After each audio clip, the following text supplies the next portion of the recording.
जय जगन्नाथ सांग मैंने मु आपण मानकर प्रकाश आज मु आपण मानक गोटे सुंदर कहानी कहवाक जाऊँगी। ये कहानी हूँ गोटे पेचा आ गोटे बालकर। चलतु ये कहानी को शुणा। एकदा एक बहुत बुद्धिमान पेचा थिला। से एक गछरे रहुला एवं प्रतिदिन लोक मानक साहाय्य कर समस्यार समाधान कर सठिक पथरे नहीं जाऊला।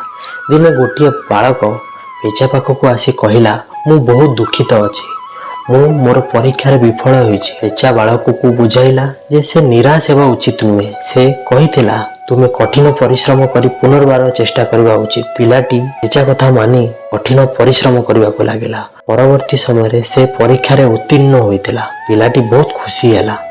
से पेचा को धन्यवाद दे कहिला तुमरा साहाय्य रे मु मोर परीक्षार उत्तीर्ण हेली। पेचा कहिला तुमको बहुत अभिनंदन। सर्वदा मन रख जे कठिन परिश्रम दृढ़ चेष्टा द्वारा तुम्हें जेकोसी जिनिस हासिल करि परिबो।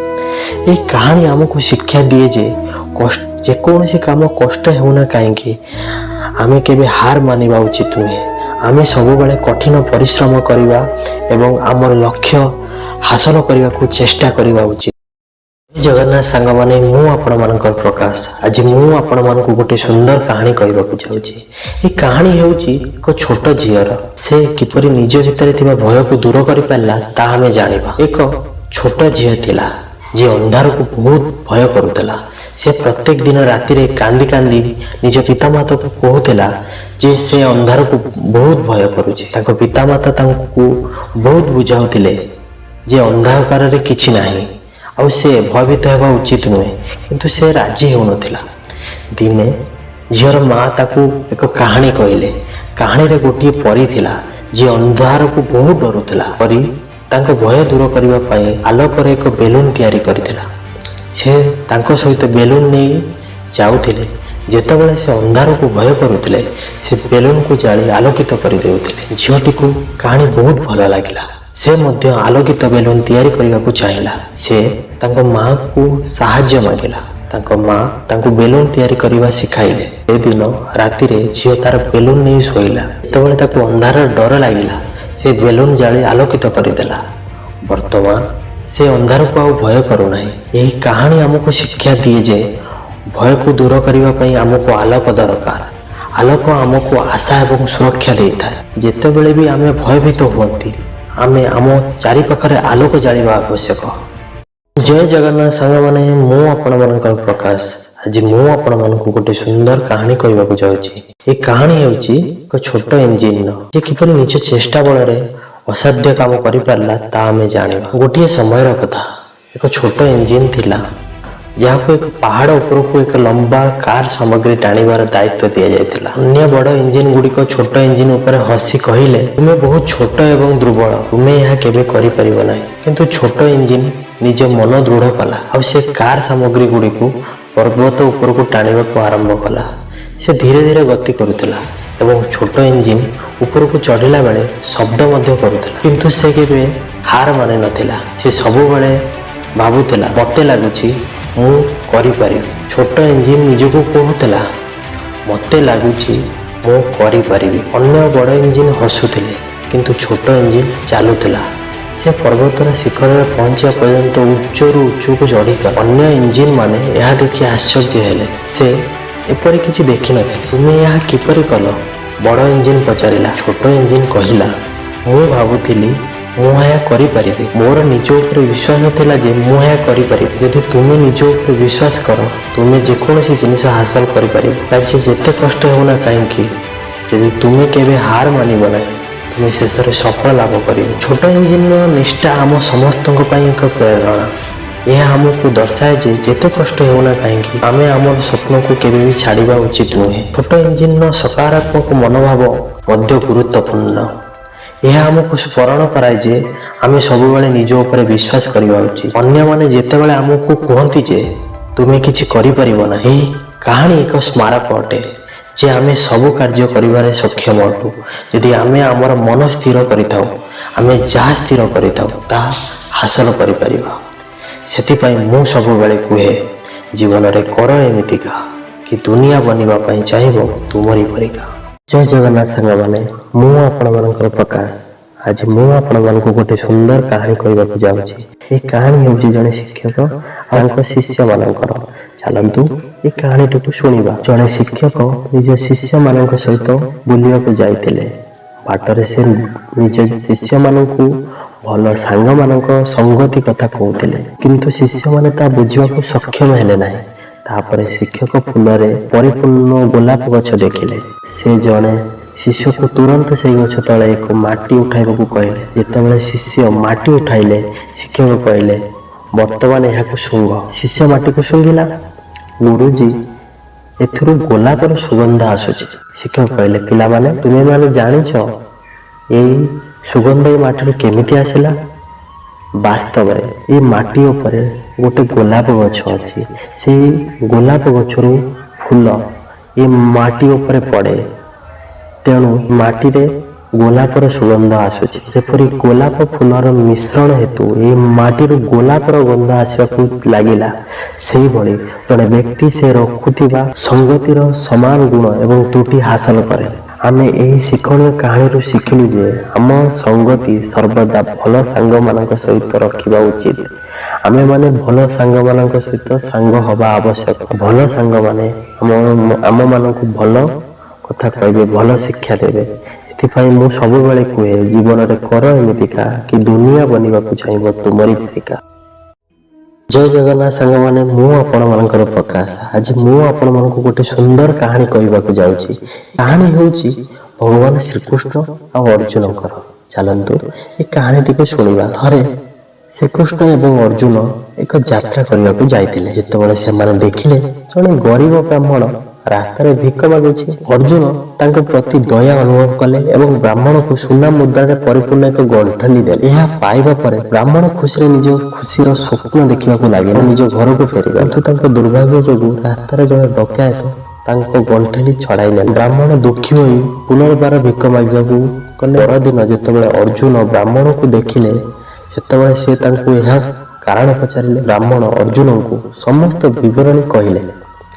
ब्राह्मण दुर्भाग्य शुणी अर्जुन पुनर्बार तांको प्रति दया अनुभव कले। अर्जुन भाविले एवं एथर से ब्राह्मण को मूल्यवान मुदी देले। ब्राह्मण तांको घर को लेकिन गले। तांको घरे एक पुराना पात्र था। दीर्घ दिन धरी व्यवहार होउनथिला। चोरी हवा भय ब्राह्मण से पात्र मुदी रखिदेले। किंतु दुर्भाग्यवशत दिन सारा काम करी थकी जाइथिबा हेतु से सोई पड़ले। एही समय तांकर पत्नी नदी को पानी आनिबाकू गले। रास्तार तांको पात्र भांगीगला। से भाविले मु घरे पड़िथिबा पुराना पात्र को आनिबी। से एक कथा भाबी घर को आसिले आ पुराना पात्र को लेकिन गले। जितेबाला से या नदी में बुड़ाइले मुदी मध्य जल प्रभाव सहित पात्र बाहर को चलीगला। जितेबाला ब्राह्मण ए विषय जानिले से निज भाग्य को अभिशाप दे पुनर्बार भिक मागिबाकू गले। जितेबाला अर्जुन एवं श्रीकृष्ण तांको पुनर्बार यह गरीब अवस्था देखिले से माने जाय यार कारण पचारिले। पूरा कहानी शुणी अर्जुन बहुत दुख अनुभव कले एवं तांको मन में भावियाकू लागिले जे यही दुर्भाग्य ब्राह्मणकर जीवन में सुख केबे आसीबो कि नहीं। वर्तमान प्रभुंक लीला यहीठार आरंभ है। से ब्राह्मण को 2टी पैसा दान कले। तापर अर्जुन तांको पचारिले प्रभु मो द्वारा जाइथिबा मुद्रा एवं मुदी जदि ये ब्राह्मण दारिद्र दूर कर पारिला नहीं तेबे 2 पैसा यार दारिद्र किपर दूर कर पारिबो। श्रीकृष्ण हसिकी कहले अर्जुन यार कारण जानिबा पई ये ब्राह्मणर पछे पछे जीवाक पड़िबो। तेणु श्रीकृष्ण और अर्जुन से ब्राह्मणर पछे पछे कले। बाटर ब्राह्मण भाविला 2 पैसा जड़े व्यक्ति को मध्य खाद्य जोगाई पारिबो ना। प्रभु तांको एते छोट दान कौन पाई देले। या प्रभुंकर की प्रकार लीला। से एहीपरि भाविबाकू लागला। से बुलुथुबा समय तांको आखि जड़े मत्स्यजीवी ऊपर पड़िला। से देखिले जे मत्स्यजीवी जालर एक माछ अछि। माछ फासरे पड़िछि एवं यह मुक्त हेबाकू इच्छा करुछि। सेही माछ ऊपर ब्राह्मणंकर दया हैला। से भाविले ए 2 टंकार मो पेटर निया लिभिबो ना। काहेकि ना ये 2 पैसा विनिमय ये माछर जीवन रक्षा करी। यह भावी से माछ को 2 पैसा दे किଣିले और निज कमंडल रे रखिले। कमंडल रे पानी भर्ती करी नदी रे माछ छाड़िबाकू गले। तापर माछ पाटरू किछि बाहरिला। गरीब ब्राह्मण देखिले जे ସେହି ପାତ୍ରରେ ତାଙ୍କର ହଜି ଯାଇଥିବା ମୁଦି ଅଛି। ଆପଣ ଆନନ୍ଦରେ ଚିତ୍କାର କରିବାକୁ ଲାଗିଲେ କି ମିଳିଗଲା ମିଳିଗଲା। ତାପରେ ସୌଭାଗ୍ୟବଶତଃ ଡକାୟତ ଯିଏ ବ୍ରାହ୍ମଣଙ୍କର ମୁଦ୍ରା ଲୁଟି ନେଇଥିଲେ ସେ ଶୁଣିଲେ ବ୍ରାହ୍ମଣ ଚିତ୍କାର କରି କହୁଛି ଯେ ମିଳିଗଲା ମିଳିଗଲା। ଡକାୟତ ଭୟଭୀତ ହେଇଗଲେ। ସେ ଭାବିଲେ ଯେ ବ୍ରାହ୍ମଣ ତାଙ୍କୁ ଚିହ୍ନିଛନ୍ତି, ସେଥିପାଇଁ ସେ ପାଟି କରୁଛି। ଏବେ ସେ ଯାଇ ରାଜଭବନରେ ତାଙ୍କ ବିଷୟରେ ଅଭିଯୋଗ କରିବେ। ଭୟଭୀତ ହୋଇ ସେ କାନ୍ଦିବାକୁ ଲାଗିଲେ ଏବଂ ବ୍ରାହ୍ମଣଙ୍କ ଠାରୁ କ୍ଷମା ମାଗିଲେ। ତାଙ୍କଠାରୁ ଲୁଟ୍ ହୋଇଥିବା ସମସ୍ତ ମୁଦ୍ରା ମଧ୍ୟ ତାଙ୍କୁ ଫେରାଇ ଦେଲେ। ଏହା ଦେଖି ଅର୍ଜୁନ ପ୍ରଭୁଙ୍କ ଆଗରେ ମୁଣ୍ଡ ନୁଆଇ ପ୍ରଣାମ କଲେ। ଅର୍ଜୁନ କହିଲେ, ପ୍ରଭୁ, ଏହା କି ପ୍ରକାର ଲୀଳା? ଏକ ବ୍ୟାଗ ସୁନା ମୁଦ୍ରା ଏବଂ ମୂଲ୍ୟବାନ ମୁଦି ଯାହା କରିପାରିଲା ନାହିଁ, ତୁମର 2 ପଇସା ସେ ଏହା କରିକି ଦେଖାଇଲା। କୃଷ୍ଣ କହିଲେ, ଅର୍ଜୁନ, ଏହା ତୁମର ଚିନ୍ତାଧାରାର ପାର୍ଥକ୍ୟ। ଯେତେବେଳେ ତୁମେ ସେହି ଗରିବ ଲୋକ ସୁନା ମୁଦ୍ରାରେ ପରିପୂର୍ଣ୍ଣ ବ୍ୟାଗ ଆଉ ମୂଲ୍ୟବାନ ମୁଦି ଦେଲ, ବ୍ରାହ୍ମଣ କେବଳ ନିଜ ଖୁସି ବିଷୟରେ ଚିନ୍ତା କରୁଥିଲା। କିନ୍ତୁ ଯେତେବେଳେ ମୁଁ ତାକୁ 2ଟି ପଇସା ଦେଲି, ତାପରେ ସେ ଅନ୍ୟମାନଙ୍କ ଦୁଃଖ ବିଷୟରେ ଚିନ୍ତା କଲା। ତେଣୁ ହେ ଅର୍ଜୁନ, ସତ୍ୟ ହେଉଛି ଯେ ଯେତେବେଳେ ତୁମେ ଅନ୍ୟମାନଙ୍କ ଦୁଃଖ ବିଷୟରେ ଚିନ୍ତା କର, ତୁମେ ଅନ୍ୟମାନଙ୍କ ପ୍ରତି ଭଲ କାମ କର, ତୁମେ ଈଶ୍ୱରଙ୍କ କାର୍ଯ୍ୟ ହିଁ କରୁଛ ଏବଂ ତାପରେ ଭଗବାନ ତୁମ ସହିତ ସଦାସର୍ବଦା ରୁହନ୍ତି, ତୁମର ସବୁ ବାଧାବିଘ୍ନକୁ ଦୂରେଇ ଦିଅନ୍ତି। ମାନେ ଯଦି ଆମ କାହାଣୀ ଆପଣମାନଙ୍କୁ ଭଲ ଲାଗୁଛି ତାହେଲେ ଆମ ଚ୍ୟାନେଲକୁ ଲାଇକ୍ ଆଉ ସବସ୍କ୍ରାଇବ୍ କରିବେ। ଧନ୍ୟବାଦ। ଜୟ ଜଗନ୍ନାଥ ସାଙ୍ଗମାନେ, ମୁଁ ଆପଣମାନଙ୍କର ପ୍ରକାଶ। ଆଜି ମୁଁ ଆପଣମାନଙ୍କୁ ଗୋଟେ ସୁନ୍ଦର କାହାଣୀ କହିବାକୁ ଯାଉଛି। ଏ କାହାଣୀ ହେଉଛି ଜଣେ ସୈନିକ ଆଉ ଜଣେ କୃଷକର। ଚାଲନ୍ତୁ ଏ କାହାଣୀଟିକୁ ଶୁଣିବା। ଆପଣ ମଧ୍ୟ ଲକ୍ଷ ଲକ୍ଷ ଲୋକଙ୍କ ପରି ଅଟନ୍ତି, ଯେଉଁମାନେ କିଛି କରିବାକୁ ଚାହୁଁଛନ୍ତି କିନ୍ତୁ କିଛି କାରଣରୁ ଏହା କରିବାକୁ ଅସମର୍ଥ ହୋଇପଡ଼ନ୍ତି। ଯେପରି ତୁମେ ତୁମର ବ୍ୟବସାୟ ଆରମ୍ଭ କରିବା ଚାହୁଁଛ କିନ୍ତୁ ସଠିକ୍ ସମୟ ପାଇଁ ଅପେକ୍ଷା କରିଛ। ତୁମେ ତୁମ ପିଲାମାନଙ୍କୁ ଶିକ୍ଷିତ କରିବାକୁ ଚାହୁଁଛ କିନ୍ତୁ ସେହି ସମୟରେ ତୁମର ପ୍ରିୟ ସିରିଏଲ ମଧ୍ୟ ଆସେ। ଆପଣ ଦିନକୁ 8 ଘଣ୍ଟା ପାଠ ପଢ଼ିବାକୁ ଚାହୁଁଛନ୍ତି କିନ୍ତୁ ଘରେ ବହୁତ ବିଶୃଙ୍ଖଳା ହେଉଛି। ତେଣୁ ଏହି କାହାଣୀକୁ ଭଲ ଭାବରେ ଶୁଣନ୍ତୁ। ଏହା ସମ୍ଭବ ଯେ ତୁମେ ତୁମର ସମସ୍ୟାର ସମାଧାନ ନିଶ୍ଚିତ ଭାବରେ ପାଇବ। ଜଣେ ସୈନିକ ତାର ଘୋଡ଼ା ଉପରେ ଚଢ଼ି ରାଜ୍ୟର ସୀମା ଯାଞ୍ଚ କରିବାକୁ ବାହାରକୁ ଯାଇଥିଲେ। ଘଣ୍ଟା ଘଣ୍ଟା ଧରି ଚାଲିବା ହେତୁ ଉଭୟ ସୈନିକ ଏବଂ ଘୋଡ଼ା ଥକି ଯାଇଥିଲେ। ସୈନିକ ନିଜ ପାଖରେ ରଖିଥିବା ପାଣିରେ ଶୋଷ ମେଣ୍ଟାଇଲେ କିନ୍ତୁ ଘୋଡ଼ା ପାଇଁ କୌଣସି ସ୍ଥାନରେ ପାଣି ଦେଖିବାକୁ ମିଳିଲା ନାହିଁ। ଦୁହେଁ ଜଳ ଅନୁସନ୍ଧାନରେ ଆଗକୁ ଗଲେ। କିଛି ସମୟ ଚାଲିବା ପରେ ଜଣେ ବୃଦ୍ଧ କୃଷକ ତାର ବଳଦ ସହିତ କିଛି ଦୂରରେ ଦେଖାଗଲା। ସୈନିକ ତାଙ୍କ ନିକଟରେ ପହଞ୍ଚି କହିଲେ, ମଉସା, ମୋର ଘୋଡ଼ା ବହୁତ ଶୋଷିଲା ଅଛି, ମୋତେ କିଛି ପାଣି ଦେବେ କି? ସୈନିକ ଘୋଡ଼ାକୁ କୂଅ ପାଖକୁ ନେଇଗଲେ ଯେପରି ସେ ଏଥିରୁ ପଡ଼ୁଥିବା ପାଣି ପିଇ ପାରିବ। କିନ୍ତୁ ଏହା କ'ଣ? ଘୋଡ଼ା ଚମକି ପଡ଼ି ପଛକୁ ଫେରିଗଲା। ସେ କାହିଁକି ପାଣି ପିଉନାହିଁ? ଆଶ୍ଚର୍ଯ୍ୟ ହୋଇ ଚାଷୀ ପଚାରିଲେ। କିଛି ସମୟ ଚିନ୍ତା କରିବା ପରେ ସୈନିକ କୃଷକ କହିଲେ, ମଉସା, ରଥ ଚାଲିବା ଏବଂ ପଛକୁ ଯିବା ବେଳେ ଏହା କରୁଥିବା ଶବ୍ଦ ଦ୍ୱାରା ଘୋଡ଼ା ଡରି ଯାଉଛି। ଯଦି ତୁମେ ତୁମର ବଳଦକୁ କିଛି ସମୟ ଅଟକାଇ ଦିଅନ୍ତ, ଘୋଡ଼ା ସହଜରେ ପାଣି ପିଇ ପାରନ୍ତା। କୃଷକ ହସିଲେ ଆଉ କହିଲେ, ପୁଅ, ଏହି ଥୁଡ଼ ଥୁଡ଼ ଶବ୍ଦ ଜାରି ରହିବ। ଯଦି ମୁଁ ବଳଦକୁ ବନ୍ଦ କରେ ତେବେ କୂଅରୁ ପାଣି କିପରି ଉଠିବ? ଯଦି ଘୋଡ଼ାକୁ ପାଣି ପିଇବାର ଅଛି ତେବେ ତାକୁ ଏହି ଥୁଡ଼ ଥୁଡ଼ ଶବ୍ଦ ମଧ୍ୟରେ ଶୋଷ ମେଣ୍ଟାଇବାକୁ ପଡ଼ିବ। ସୈନିକ ଏହି କଥା ବୁଝିପାରିଲେନି। ସେ ପୁଣି ଘୋଡ଼ାକୁ ପାଣି ଦେବାକୁ ଚେଷ୍ଟା କଲେ। ଘୋଡ଼ା ପୁଣି ପଛକୁ ଚାଲିଗଲା। କିନ୍ତୁ 2-4 ଥର ଏହା କରିବା ପରେ ଘୋଡ଼ା ମଧ୍ୟ ବୁଝିଗଲା ଯେ ଏହି ଥୁଡ଼ ଥୁଡ଼ ଶବ୍ଦ ଭିତରେ ପାଣି ପିଇବାକୁ ପଡ଼ିବ ଏବଂ ଏହି ବାଧା ମଧ୍ୟରେ ସେ ଶୋଷ ମେଣ୍ଟାଇଲା।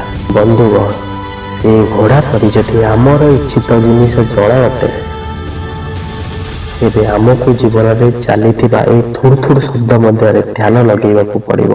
ସଠିକ୍ ସମୟକୁ ଅପେକ୍ଷା କରିବାକୁ ପଡ଼ିବ। ଆମର ଯୋଜନାକୁ ସ୍ଥଗିତ ରଖିବାକୁ ପଡ଼ିବ। ବାହାନା ପଛରେ ଲୁଚି ରହିଥିବା ଆମର ଲକ୍ଷ୍ୟ ବଦଳାଇବା ବନ୍ଦ କରିବାକୁ ପଡ଼ିବ। କାରଣ ଜୀବନରେ ସବୁବେଳେ ବିଶୃଙ୍ଖଳା ରହିବ। ଏହି ପରିସ୍ଥିତିର ଆମକୁ ଶୋଷ ମେଣ୍ଟାଇବାକୁ ପଡ଼ିବ। ଜୀବନରେ ଆଗକୁ ବଢ଼ିବାକୁ ହେଲେ ଆମକୁ ସଂଘର୍ଷ କରିବାକୁ ପଡ଼ିବ। ସେଥିପାଇଁ ମୁଁ ସବୁବେଳେ କୁହେ ଜୀବନରେ କର ଏମିତିକା କି ଦୁନିଆ ବନିବାକୁ ଚାହିଁବ ତୁମରି ପରିକା।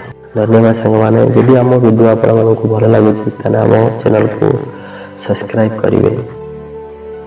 ଆମେମାନେ ବହିରୁ ପଢ଼ିଛୁ ଆଉ ଶୁଣିଛୁ ଚେଷ୍ଟା ହିଁ ସଫଳତାର ଚାବିକାଠି। ଜୟ ଜଗନ୍ନାଥ ସାଙ୍ଗମାନେ। ମୁଁ ଆପଣମାନଙ୍କର ପ୍ରକାଶ। ଆଜି ମୁଁ ଆପଣମାନଙ୍କୁ ଗୋଟେ ସୁନ୍ଦର କାହାଣୀ କହିବାକୁ ଯାଉଛି। ଏହି କାହାଣୀ ହେଉଛି ଜଣେ ରାଜାଙ୍କର। ସେ କେମିତି ନିଜ ଚେଷ୍ଟା ବଳରେ ଜୀବନରେ ସକ୍ସେସ୍ ପାଇଥିଲେ ସେ ବିଷୟରେ ଆମେ ଜାଣିବା ଆଉ ବୁଝିବା। ଚାଲନ୍ତୁ ଏ କାହାଣୀଟିକୁ ଶୁଣିବା। ଅବନ୍ତୀ ନାମର ଗୋଟେ ସୁନ୍ଦର ରାଜ୍ୟ ଥିଲା। ସେହି ରାଜ୍ୟ ଉପରକୁ ଅନ୍ୟ ଦେଶର ରାଜା ଆକ୍ରମଣ କରିଥିଲେ। ଦ୍ୱିତୀୟ ଦେଶର ରାଜା ପ୍ରଥମ ଦେଶର ରାଜାଙ୍କ ଅପେକ୍ଷା 10 ଗୁଣା ଅଧିକ ଶକ୍ତିଶାଳୀ ଥିଲେ। ପ୍ରଥମ ଦେଶର ରାଜାଙ୍କ ପାଖରେ କିଛି ବିକଳ୍ପ ନଥିଲା। ତାଙ୍କୁ ଅନ୍ୟ ଦେଶ ସହିତ ଯୁଦ୍ଧ କରିବାକୁ ପଡ଼ିଲା। କାରଣ ଯଦି ସେ ଅନ୍ୟ ଦେଶ ସହିତ ଯୁଦ୍ଧ ନ କରିବେ ତେବେ ଅନ୍ୟ ଦେଶ ପ୍ରଥମ ରାଜାଙ୍କ ଦେଶକୁ ଧ୍ୱଂସ କରିଦେବ। ତେଣୁ ରାଜା ଯୁଦ୍ଧ ପାଇଁ ପ୍ରସ୍ତୁତ ହୋଇ ତାଙ୍କ ସୈନିକମାନଙ୍କୁ କହିଲେ ଯେ ଆମେ ଜଳମାର୍ଗ ଦେଇକି ଯିବା। ଯେତେବେଳେ ସେମାନେ ଜଳମାର୍ଗ ଦେଇ ଅନ୍ୟ ଦେଶରେ ପହଞ୍ଚିଲେ ରାଜା ତାଙ୍କ ସୈନିକମାନଙ୍କୁ କହିଲେ ଯେ ଏହି ସମସ୍ତ ଡଙ୍ଗା ଜାଳି ଦିଅ। ସୈନିକମାନେ କିଛି ବୁଝିପାରିଲେନି ଯେ ରାଜା ସେମାନଙ୍କୁ ଏପରି କରିବାକୁ କାହିଁକି କହୁଛନ୍ତି, କିନ୍ତୁ ସେମାନେ ରାଜାଙ୍କ କଥା ମାନି ସମଗ୍ର ଡଙ୍ଗାରେ ନିଆଁ ଲଗାଇଦେଲେ। ବର୍ତ୍ତମାନ ସେମାନଙ୍କ ଦେଶକୁ ଫେରିବାର କୌଣସି ଉପାୟ ପାଖରେ ନଥିଲା। ତାପରେ ରାଜା କହିଲେ ବର୍ତ୍ତମାନ ଆମର ଫେରିବାର କୌଣସି ବାଟ ବାକି ନାହିଁ। ବର୍ତ୍ତମାନ ଆମେ ଆମର ସମସ୍ତ ଶକ୍ତି ସହିତ ଅନ୍ୟ ଦେଶ ସହିତ ଲଢ଼ିବା। ପ୍ରଥମ ଦେଶର ସେନା ବହୁ ସାହସର ସହିତ ଯୁଦ୍ଧ କରି ଦ୍ୱିତୀୟ ଦେଶର ବିଶାଳ ସୈନ୍ୟବାହିନୀକୁ ପରାସ୍ତ କଲା ଆଉ ଯୁଦ୍ଧରେ ବିଜୟ ଲାଭ କଲା। ମୁଁ ଏ କାହାଣୀ ମାଧ୍ୟମରେ ଆପଣମାନଙ୍କୁ କହିବାକୁ ଚାହୁଁଛି କି ଜୀବନରେ ଯେତେବେଳେ ବି କୌଣସି ଅସୁବିଧା ଆସୁନା କାହିଁକି ଆପଣମାନେ କେବେ ବି ପଛକୁ ଫେରନ୍ତୁ ନାହିଁ। ସେହି ସମସ୍ତ ରାସ୍ତାକୁ ଜାଳି ଦିଅନ୍ତୁ ଯାହା ଆପଣମାନଙ୍କୁ ପଛକୁ ଫେରାଇବା ପାଇଁ ବାଧ୍ୟ କରେ। ବନ୍ଧୁଗଣ ମନେ ରଖନ୍ତୁ, ଯେତେବେଳେ ଆପଣମାନଙ୍କର ପଛକୁ ଫେରିବାର କୌଣସି ଉପାୟ ନଥାଏ ଆପଣମାନଙ୍କୁ ସମସ୍ତ ଶକ୍ତି ବଳରେ ଆଗକୁ ଯିବାକୁ ପଡ଼ିବ। ଯଦି ସେହି ଦେଶର ରାଜା ପୂର୍ବରୁ ଡଙ୍ଗାକୁ ଜାଳି ନଥାନ୍ତେ ତେବେ ସେ ଭୟରେ ଫେରି ଯାଇଥାନ୍ତେ। ସେହିଭଳି ତୁମେ ମଧ୍ୟ ତୁମର ଜୀବନର ଯୁଦ୍ଧ ଆରମ୍ଭ କରିବା ପୂର୍ବରୁ ଫେରି ଆସିବାର ସମସ୍ତ ଉପାୟକୁ ଜାଳି ଦିଅ। କେବଳ ସେତେବେଳେ ତୁମେ ତୁମର ସ୍ୱପ୍ନକୁ ସାକାର କରିପାରିବ।